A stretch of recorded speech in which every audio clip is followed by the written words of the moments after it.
అందరికీ నమస్కారం అండి. నేను మీ మణిమాల. కథాశ్రవంతి ఛానల్ కి స్వాగతం. ఈరోజు మనం చెప్పుకోబోయే కథ అమ్మాయి ఎంతో మీరు అంతే. మరి కథలోనికి వెళ్ళబోయే ముందు మీరు కనుక మన ఛానల్ని చూస్తున్నట్లయితే తప్పకుండా మన ఛానల్ని లైక్ చేయండి, షేర్ చేయండి, సబ్స్క్రైబ్ చేయండి. బెల్ ఐకాన్ క్లిక్ చేసి ఆల్ అనే బటన్ ప్రెస్ చేయడం అస్సలు మర్చిపోకండి. ఇక మనం కథలోనికి వెళ్ళిపోదామా? సుహా, ఇంటికి వచ్చేటప్పుడు 20,000 డ్రా చేసి తీసుకురా. భర్త శ్రీహర్ష మాటలకు కళ్ళెత్తి చూసింది సుహాసిని. విషయమేమిటి అన్నట్లు. కళ్ళతోనే మాట్లాడుతుందంటారు అందరూ సుహాసినిని చూసి. అదే, ఈ నెల నీ ఖర్చులు వదినకు ఇవ్వాలి అన్నాడు మాటలకు తడుముకుంటూ. అర్థం కానట్లు చూస్తున్న సుహాసినితో, పెళ్లికి ముందు ఒక్కడినే కదా 20,000 ఇచ్చేవాడిని ఖర్చులకు. ఇప్పుడు నువ్వున్నావు కదా, పెళ్లికి నా జీతమంతా ఖర్చయిపోయింది. వచ్చే నెల నిన్ను అడగను, నా జీతంలో అడ్జస్ట్ చేసుకుంటాను. సుహాసినిని అడగకుండానే సంజాయిషి ఇచ్చుకున్నాడు శ్రీహర్ష. అప్పటికి ఊరుకుంది సుహాసిని. కానీ ఆ రాత్రంతా ఆలోచిస్తూనే ఉంది. పెళ్ళయి ఇంకా 4 రోజులు కూడా కాలేదు. ఉమ్మడి కుటుంబం. పెద్ద ఆయన బావగారు శ్రీకాంత్ ఇంజనీర్గా ఉద్యోగం చేస్తూ ఉన్నాడు. అతనికి 2 ఆడపిల్లలు. 2-3 ఏళ్ల క్రితం కొత్తగా కట్టుకున్న 3 పడక గదుల ఇల్లు, పెళ్లికి ముందు అది ఉమ్మడి ఆస్తి అన్నట్లుగా ఉన్న మాటలు. మొన్న తోటికోడలి పద్మ ఎవరితోనో మాట్లాడుతూ ఉంటే తెలిసింది అది వాళ్ల సొంతమని, ఉమ్మడి ఇల్లు వాళ్ల ఊరిలో ఉందని. హర్ష కన్నా చిన్నదైన ఆడబడుచు శ్రీలత పెళ్ళయి భర్తతో బెంగుళూరులో ఉంటుంది. పెళ్లికొచ్చిన ఆమె వారం రోజుల క్రితమే తన ఇంటికి వెళ్ళింది. 65 ఏళ్ల అత్తగారు యశోదమ్మ గారే ఇంకా వంటగదిలో పెత్తనం పోతుందన్న భయమా ఆమెను చూస్తూ ఉంటే అలా అనిపించడం లేదు. తోటికోడలు అత్తగారి మేనకోడలే. అత్త, ఈరోజు ఇది చేసుకుందాం, నీ వంట రుచి ఎవరికీ రాదు అంటూ తీయగా మాటలు చెబుతూ ఆ రోజు వంట ఏం చేయాలో అత్తగారికి పురమాయించేస్తుంది. పిల్లలు కూడా స్కూల్ నుండి రాగానే నాన్నమ్మ అది కావాలి, ఇది కావాలి అని వాళ్ళ నాన్నమ్మనే అడుగుతూ ఉండడం కూడా చూస్తూనే ఉంది. హర్ష కూడా ఏం అవసరమైనా వాళ్ళ అమ్మనే అడుగుతూ ఉంటాడు. 4 రోజుల్లోనే అర్థమైపోయింది పెత్తనం తోటికోడలిదని, పని అత్తగారిది అని. ఈ వయసులో ఆమె కష్టపడుతూ ఉంటే చూడటానికి కష్టంగా ఉంది. పోనీ ఇంట్లో ఉన్నప్పుడు తానేమైనా సాయం చేయబోతే నీకెందుకులేమ్మా అనేస్తూ ఉన్నారు. చొరబడి చేయడం తనకు ఇంకా అలవాటు కాలేదు. చూచాయగా హర్షతో అంటే, నువ్వు మరీ భూతద్దంలో నుండి చూస్తున్నావు. వదిన అమ్మను సొంత తల్లిలా చూసుకుంటుంది. లేకపోతే గొడవలు లేకుండా ఇన్నాళ్లు కలిసి ఉండగలరా? నువ్వు వదినలాగే అమ్మనలా చూడొచ్చు కదా అని తిరిగి తనకే చెప్పాడు. అంతేకాని వాళ్ళమ్మ మంచితనాన్ని వదిన వాడుకుంటుందన్న విషయం చెప్పినా అర్థం చేసుకోవడం లేదు. పెళ్ళయిన నాటి నుండి తాను గమనించిన ఇంకొక విషయం ఏమిటంటే, ఇంట్లో ఏ ఖర్చు కనిపించినా హర్ష పాలవాడు వచ్చాడు చూడు, పని మనిషి జీతం అడుగుతుంది చూడు అని తన భర్తకే పురమాయిస్తుంది తోటికోడలు పద్మ. ఆఖరికి పిల్లల ఫీజులు కూడా. ఈ నెల తన ఖర్చుల అదనం అంటే తామిద్దరం కోసం చెరో 20,000 ఇంటి ఖర్చులకు పెడుతున్న డబ్బు కాక నెలకు 40,000. అత్తగారికి పెన్షన్ వస్తుందని తెలుసు, కానీ అదేమవుతుందో ఇంకా తెలియదు. ఇప్పటి నుండి తాను ఈ విషయంలో జాగ్రత్త పడకపోతే తర్వాత విచారాంచి లాభం లేదు. ఆలోచిస్తూ అటు తిరిగి పడుకున్న సుహాసిని మీద చెయ్యి వేయడానికి కూడా జంకాడు శ్రీహర్ష. పెళ్లైన తర్వాత తొలిసారి భార్యాభర్తలు దూరం దూరంగా పడుకున్నారు. ఏమిటి ట్రాన్స్ఫరా? మీకు ట్రాన్స్ఫర్లు ఉండవేమో బావగారు. పెళ్లైన 2 నెలలు కూడా కాలేదు, అప్పుడే ఎడబాట. తోటికోడలును గదిలో తనకు చెప్పకుండా ఇప్పుడు భోజనాల దగ్గర చెబుతున్నందుకు చిన్నబుచ్చుకున్న ముఖంతో భర్తను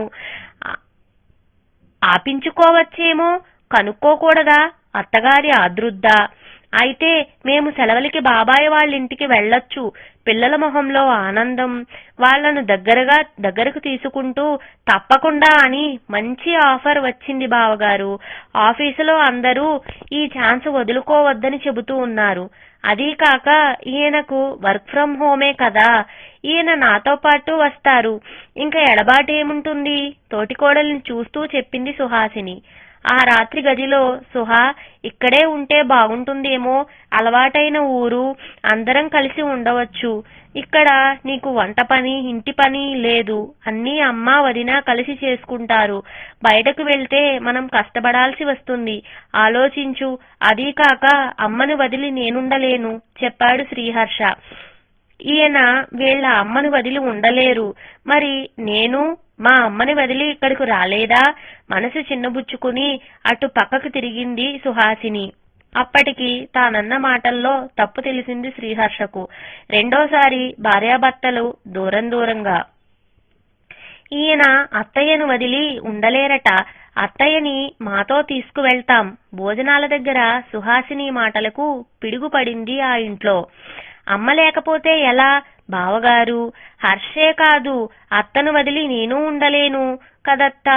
తోటికోడలు తనతో మాట మాత్రం కూడా చెప్పకుండా అందరి ముందు చెబుతున్నందుకు వస్తున్న కోపాన్ని అదుపు చేసుకుంటూ హర్ష, నానమ్మ లేకపోతే మాకు నచ్చినవి ఎవరు చేస్తారు? పెద్ద మనవరాలు. నానమ్మ లేకపోతే మేము స్కూల్ నుండి వచ్చేసరికి ఇంట్లో ఎవరుంటారు? చిన్న మనవరాలు. నేనింట్లో ఉండకుండా ఎక్కడికి వెళ్తున్నాను? నానమ్మ ఉంది కదా అని ఎప్పుడైనా అలా అంటూ చిన్నదాని నెత్తిన మొట్టి, అత్త ఎక్కడికి రాదు, మొదటి నుండి అలవాటైన ఊరు పరిసరాలు, ఇప్పుడు తనెక్కడికి పంపించలేను. ప్రేమగా అత్త భుజాల మీద చేతులు వేస్తూ అంది తోటికోడలు. సరే అక్క, మీ ఇష్టం, కానీ నాకు ఏ విషయమైనా క్లియర్ గా మాట్లాడడం నాకు అలవాటు. ఆ తరువాత గొడవలు పడటం ఇష్టముండదు. ముందే చెబుతున్నాను. ముందు అత్తను మేమిన్ని సంవత్సరాలు చూసుకున్నాం, ఇంకా మేమిన్నాళ్లు చూస్తాం, మీరు చూడండి అని ఎప్పుడూ అనకూడదు. ఇప్పుడు పంపించకపోతే అత్తయ్య గారిని చివరి వరకు మీరే చూసుకోవాలి. కుండ బద్దలు కొట్టినట్లు చెప్పింది సుహాసిని. సుహాసిని తెగువకు నలుగురు నిశ్చేష్టులయ్యారు. అదేమీ పట్టించుకోకుండా గదిలోనికి వెళ్లిపోయింది సుహాసిని. మెత్తగా కనిపించే భార్యలో తనకు చెప్పకుండా ముఖ్యమైన నిర్ణయాలు తీసుకునేంత తెంపరితనమా? పెళ్ళయి 10 ఏళ్లైనా ఏ విషయానికైనా మీ అన్నయ్యను అడగాలి హర్ష. అమ్మో, ఆయనకు చెప్పకుండానే అనే వదిన మాటలు గుర్తుకొస్తూ ఉన్నాయి హర్షకు. మరి తన భార్య నిర్ణయం ఆమె తీసుకున్నాక అందరితో పాటు తనకు చెబుతుంది. వదిన లాంటి అమ్మాయిని కాకుండా ఇటువంటి అమ్మాయిని పెళ్లి చేసుకున్నందుకు తప్పు చేశానని మొదటిసారి బాధపడ్డాడు హర్ష. మూడోసారి భార్యాభర్తలు దూరంగా. ఇన్నాళ్లు ప్రశాంతంగా ఉండే ఆ ఇంట్లో శాంతి లోపించింది. ఎవరి ముఖంలోనూ నవ్వు లేదు. ఎవరికి వారే దూరంగా ఉంటున్నారు. భోజనాల వేళ ఏదో మొక్కుబడికి కూర్చున్నట్లుగా గబగబా తిని ఎవరి గదిలోనికి వాళ్లు వెళ్లిపోతూ ఉన్నారు. నోరు నొక్కుకుంటూ ఇరుగు పొరుగు వారికి తన తోటికోడల్లిని గుండ్రాయితనం చేరవేస్తూ ఉంది పద్మ. మేనత్తే అయినా ఏ రోజైనా అత్త ముందు నోరు విప్పానా నేను? పెద్దవారు బావగారున్నారని కూడా లెక్క లేకుండా మాట్లాడుతుందా? ఇప్పుడు అత్తను పంపించకపోతే తర్వాత నా బాధ్యత లేదని చెబుతుందా? ఉద్యోగం చేస్తున్నానన్న పొగరా? పెళ్ళయి 2 నెలలు కూడా కాలేదు, అప్పుడే వేరు కాపురం పెట్టిస్తుంది. ఇన్నాళ్లు అందరం కలిసి హాయిగా ఉన్నాం. హర్షను ఏనాడైనా మరిలా చూశానా? సొంత తమ్ముళ్లాగే చూసుకున్నాను. అత్తను అత్తలాగా చూశానా? అమ్మలాగే చూసుకున్నాను. ఇప్పుడు ఈవిడొచ్చి ఇంట్లో చిచ్చు పెట్టింది. అయినా హర్షకైనా బుద్ధుండాలి కదా, నోరు ముయ్యి అని పెళ్ళానికి చెప్పుకోలేడా? నువ్వు పోతే పో, నేను రానని గట్టిగా చెప్పలేడా అంటూ అడిగిన వారికి చెబుతోంది పద్మ. హర్ష చెవిలో పడుతూనే ఉన్నాయా మాటలు. అసలు హర్ష వినాలనే పద్మ అందరితో చెబుతుందా మాటలు. ఆ మాటలు హర్షలో ఆలోచనలను రేకెత్తిస్తూ ఉన్నాయి. వదిన అంటున్నట్లు నేను రానని చెబితే ఈ రోజు ఈ విషయం అటో ఇటో తేల్చేయాలి గట్టిగా అనుకున్నాడు. సుహాసిని ఆఫీస్ నుండి రాగానే ఇంటికి సంబంధించిన విషయాల్లో కూడా కనీసం నాతో సంప్రదించకుండా నువ్వే నిర్ణయాలు తీసుకోవడం నాకు అస్సలు నచ్చలేదు. నేను రానంటే ఏం చేస్తావు? పెళ్ళయి ఇన్నేళ్లైనా అన్నయ్యని అడగకుండా వదిన ఒక్క పని కూడా చేయదు తెలుసా? గట్టిగా అడిగాడనుకున్నాడు హర్ష. ఆ ఇంట్లో ఉండడానికి డబ్బులిమ్మని మీ అన్నయ్య గారు కూడా ఇన్ని సంవత్సరాల్లో ఏ ఒక్క రోజైనా మీ వదినను అడిగి ఉండరు తెలుసా? అంతే గట్టిగా సమాధానం వచ్చింది. డబ్బులడిగి చాలా పెద్ద తప్పు చేశావు, అంతరాత్మను హెచ్చరించింది హర్షను. అత్తను వాళ్లతో పంపిస్తే ఉపయోగం ఏమిటి, పంపించకపోతే ఉపయోగం ఏమిటి అన్న విషయం గదిలో తీవ్రంగా ఆలోచిస్తుంది పద్మ. హర్షలాగా కాదు సుహాసిని, ఏ విషయమైనా తెగేదాకా లాగుతుందన్న సత్యం అర్థమవుతుంది. ఇప్పుడు పంపించకపోతే రేపెప్పుడో అత్త మంచాన పడితే మాది బాధ్యత కాదని ఇప్పుడే చెప్పేసింది.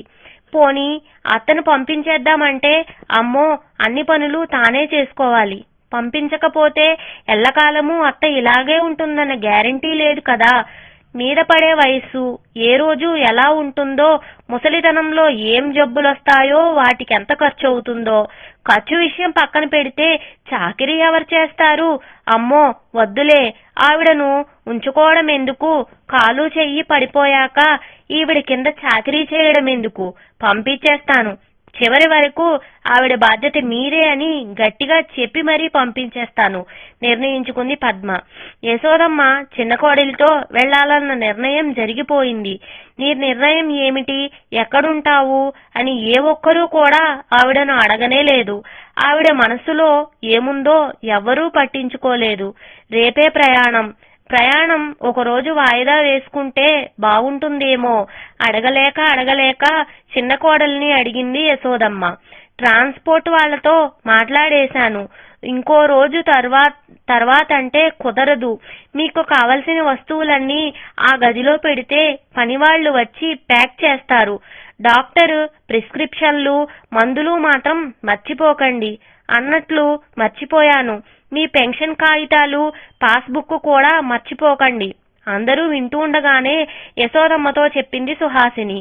ఆ మాట వినగానే కోపంతో ఊగిపోతూ, ఎంత ధైర్యం, అమ్మ పాస్బుక్ తెచ్చుకోమంటావా అనబోయి సుహాసినిని చూసి ఆగిపోయాడు శ్రీకాంత్.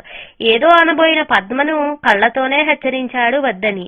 ఛీ, ఆఖరికి ఈ స్థితికి దిగజారిపోయావా అన్నట్లు తిరస్కారంగా చూసి అక్కడి నుండి వెళ్లిపోయాడు హర్ష. ఆ రాత్రి వాళ్ల గదిలోకే రాలేదతను. తన దుఃఖం ఎవరికీ తెలియకూడదని తులసికోట దగ్గర వెక్కి ఏడ్చింది యశోదమ్మ ఆ రాత్రి. ప్రయాణం ఒక్కరోజు వాయిదా వేసుకుంటే ఎల్లుండి ఉదయం పూజ చేసుకుని బయలుదేరవచ్చు. రేపే ప్రయాణం అంటే ప్రయాణం చేసి తీసుకువెళ్లిన సామాన్ల ప్యాకేజీ కాలికడ్డం తగులుతూ ఉంటే వంట సామాన్లు ఎక్కడున్నాయో వెతుక్కుంటూ సర్దుకుంటూ వీళ్ల అవసరాలే తీరుస్తుందా, తన పూజే చేసుకుంటుందా? ఆ ఒక్కరోజు తనకు ఏమీ లేకపోయినా, ఎవరూ పట్టించుకోకపోయినా కనీసం దేవుడికి పూజ చేసుకుంటేనైనా మనసు ప్రశాంతంగా ఉండేది. ఇప్పుడు ఆ అద్దె ఇంట్లో తులసికోట పూజ గది లేకపోయినా కనీసం దేవుడి పటమైనా ఉంటుందో లేదో, పూజ చేసుకునే పరిస్థితి అయినా తనకుందో లేదో, అడిగితే కోడలేమని సమాధానం చెబుతుందో. తన పిల్లలే తనను పట్టించుకోకపోతే కోడలికేం అవసరం?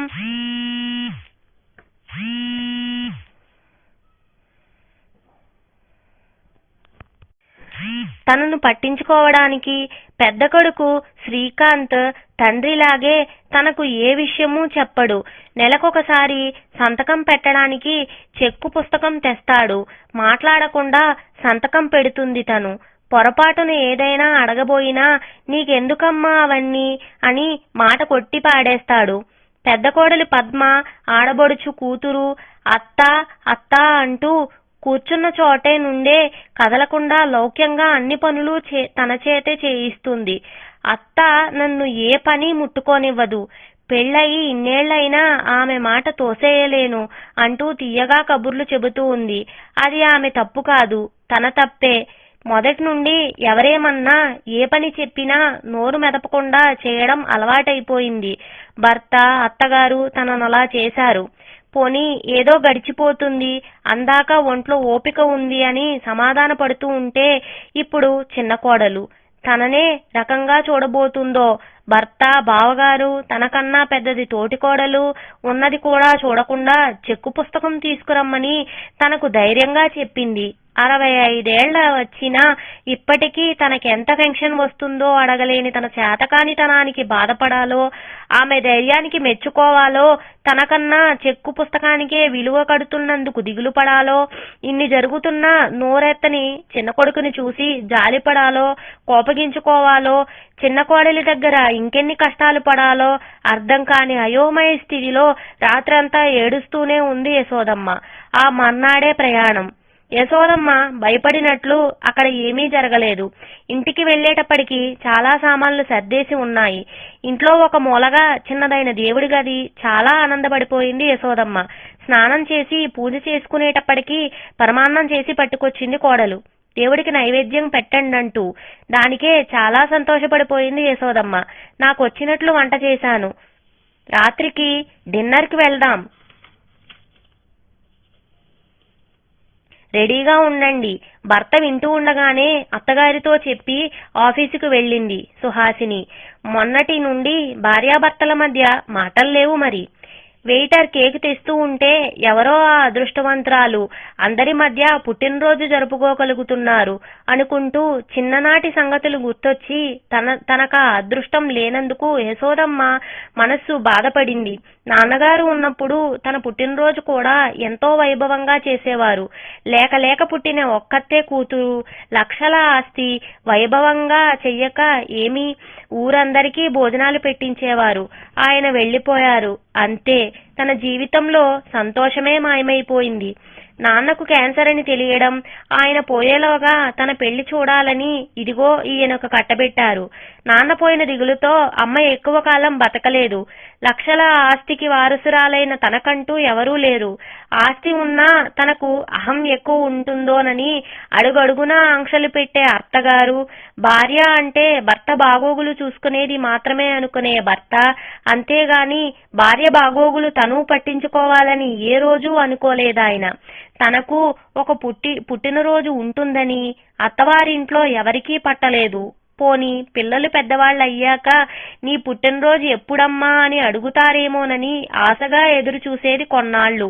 కొడుకులదేముంది, పోని కూతురైనా పెళ్లి అయ్యాక తన బాధ అర్థం చేసుకుంటుందేమోనని ఎదురు చూసేది.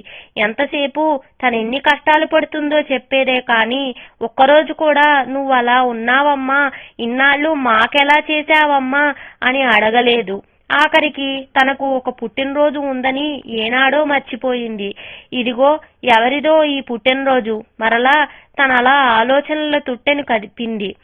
బయటకి రాబోయి కన్నీళ్లను కళ్ళు మూసుకుని లోపలే అదిమేసింది. కళ్ళు తెరిచేసరికి తమ టేబుల్ దగ్గరకే వచ్చింది ఆ కేకు. ఆశ్చర్యపోయింది యశోదమ్మ. కోడలు సుహాసిని పుట్టినరోజా, అందుకే డిన్నర్కి తీసుకువచ్చింది. తనలాగే కొడుకు కూడా ఆశ్చర్యంగా చూస్తూ ఉన్నాడు తమ టేబుల్ దగ్గరకు కేక్ వచ్చినందుకు. 60వ జన్మదిన శుభాకాంక్షలు అత్తయ్య, యశోదమ్మ నుడితి మీద ముద్దు పెట్టుకుంటూ చెప్పింది కోడలు సుహాసిని. ఎన్నో సంవత్సరాల నుండి వినాలనుకున్న ఈ మాట తొలిసారి వింటూ ఉంటే యశోదమ్మ కళ్ళమ్మట గంగ ప్రవహించింది. ఏమిటత్తయ్యా ఇది, మీరెంతో సరదా పడతారనుకుంటే ఏమిటిది, కోప్పడింది సుహాసిని. లేదమ్మా, మా నాన్న గుర్తుకు వచ్చారు. ఆయన ఉన్నప్పుడు నా పుట్టినరోజు ఎంతో వైభవంగా చేసేవారు. ఇప్పుడు మరలా నువ్వు పెళ్ళయి ఇన్ని సంవత్సరాలకు ఈ మాట మొదటిసారి వింటూ ఉంటే నా పిల్లలు కూడా ఏ రోజు చెప్పలేదు. ఇప్పుడు నువ్వు నా కోడలివి చెబుతూ ఉంటే కళ్ళమ్మట ఆ నీళ్లు వాటంతటా అవే వస్తూ ఉన్నాయి. నా ప్రమేయం లేదు. గొంతు బొంగురుపోతూ ఉంటే కళ్ళనీళ్లు తుడుచుకుంటూ చెప్పింది యశోదమ్మ. కొత్త వ్యక్తిని చూస్తున్నట్లు చూస్తున్నాడు సుహాసినిని హర్ష. ఇన్నాళ్లు తామెవరూ చేయనిది ఇందుకేనా ప్రయాణం వాయిదా వేయమని అమ్మ అడిగినా ఒప్పుకోలేదు. మీకు కోడలైనా కూతురునైనా నేనే అనుకోండి. నాకు మా అమ్మైనా మీరైనా ఒకటే. ఇక నుండి మీరెలా ఉండాలనుకుంటే అలానే ఉండండి. మీకేది ఇష్టమైతే అదే చేయండి. యశోదమ్మను హత్తుకుంటూ అంది సుహాసిని. నా పుట్టినరోజు ఈ రోజని నీకెలా తెలిసింది? కళ్ళనీళ్లు తుడుచుకుంటూ ఆశ్చర్యంగా అడిగింది యశోదమ్మ. నెలనాళ్ల క్రితం ఇంట్లో జరిగిన విషయం గుర్తొచ్చింది సుహాసినికి. అత్త, స్టోర్ రూమ్ లో స్థలం సరిపోవడం లేదు. అట్టపెట్టెలో ఉన్న పుస్తకాలు బయట పడేశాను. పనమ్మాయిని పట్టుకుపోమ్మన్నాను అని తోటికోడలంటే కళ్ళమ్మట నీళ్లు కక్కుకున్న అత్తయ్యను చూసి అంతగా ఆవిడ బాధపడడానికి ఆ అట్టపెట్టెలో ఏముందోనని చూస్తే అన్నీ డైరీలు, అత్తగారి డైరీలు. ఆవిడ మనస్సును దాచుకుంది ఆ డైరీలలో. వాటిని పనికిరావని చెత్తలా పెరట్లో. అప్పుడొచ్చింది తోటికోడల మీద కోపం. అత్తగారి మంచితనాన్ని అలుసుగా తీసుకుని ఆ వయసులో కూడా ఆవిడ చేత పనులు చేయించడం, ఆఖరికి ఆవిడ డైరీలను కూడా బయట పాడేయడం, బావగారు గమనించినట్లు ఊరుకోవడం, ఇంట్లోనే ఉన్న హర్ష కూడా పట్టించుకోకపోవడం సహించలేకపోయింది సుహాసిని. ఇన్నాళ్ళు ఆవిడకెవరూ ఎదురు చెప్పలేదు. ఆవిడ ఆడిందే ఆట, పాడిందే పాటగా సాగింది. ఇక ఊరుకుంటే లాభం లేదు. ఇంకో నెల రోజుల్లో అత్తయ్య పుట్టినరోజు. ఆ పుట్టినరోజుకి అత్తయ్యకు విశ్రాంతి ఇవ్వాలి. పని చేసే బాధ లేకుండా చెయ్యాలి. ఎలా అని ఆలోచించి ఈ ఇంటికి దూరంగా అత్తయ్యను తీసుకువెళ్తే గాని ఆమెకు ఈ వయస్సులో విశ్రాంతి దొరకదని నిర్ణయించుకున్నాక అంతవరకు వద్దనుకున్న ప్రమోషన్ కోసం అప్లై చేయడం, ప్రమోషన్ రావడం అన్నీ గబగబా జరిగిపోయాయి. అంతే, నెల రోజుల్లో ఇక్కడున్నారు. ఆలోచనలో మునిగిపోయిన సుహాసినిని చూసి ఎలా తెలుసుకున్నావమ్మా? మృదువుగా అడిగింది యశోదమ్మ. బదులుగా హ్యాండ్ బ్యాగ్ లో నుంచి తీసిన పుస్తకం ఆవిడ చేతిలో పెట్టింది సుహాసిని. ఇది నా డైరీ. నీకెలా వచ్చింది? కళ్ళనీళ్లు కట్టలు తెంచుకున్నాయి. వణుకుతున్న కంఠంతో అడిగిందామె. అమ్మకు డైరీ రాసే అలవాటుందా? మొదటిసారి వింటున్నాడు హర్ష.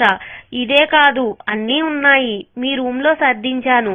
సుహాసినిని గట్టిగా హత్తుకుని, ఇన్నాళ్లకు మా అమ్మా నాన్నల తర్వాత నన్ను పట్టించుకునే వ్యక్తి నా కోడలి రూపంలో వచ్చినందుకు నాకు చాలా ఆనందంగా ఉందమ్మా.